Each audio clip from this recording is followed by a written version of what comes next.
video is going to be about the viral life cycle.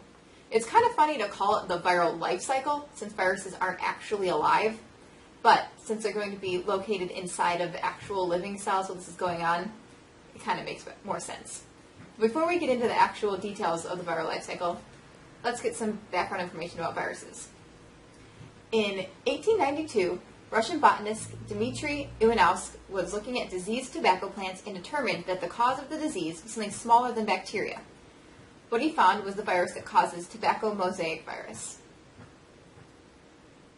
Since then, scientists have discovered many other viruses that cause diseases in humans, plants, animals, and bacteria.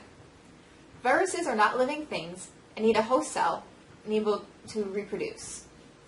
They are made up of either DNA or RNA in a protein shell called a capsid, and some of them have an envelope or protective coating made out of lipids. Viruses are classified by the following three criteria. 1. The type of nucleic acid it contains. 2. The size and shape of the capsid. And 3. Whether or not it has an envelope.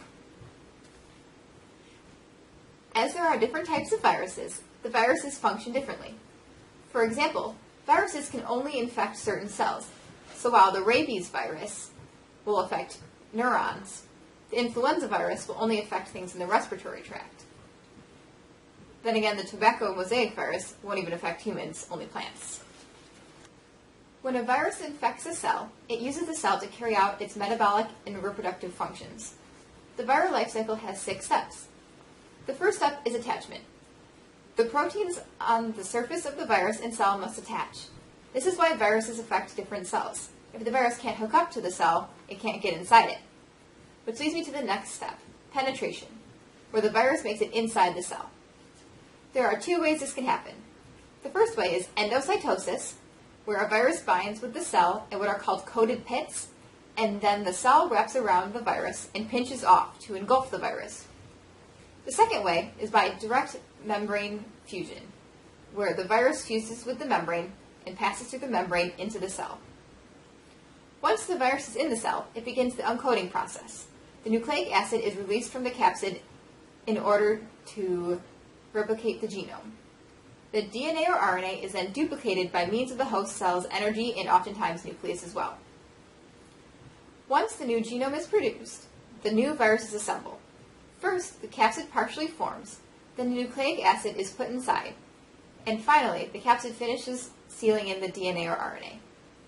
Now that there are new viruses, they get released from the cell. Naked, unenveloped viruses are released through cell lysis, and the cell is completely destroyed.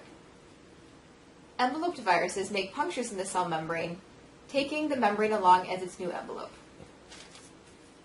So, in conclusion, a virus finds a cell it can attach to, attaches and makes its way into the cell, uncoats the DNA or RNA, replicates it, assembles new viruses, and then releases from the cell, destroying the cell.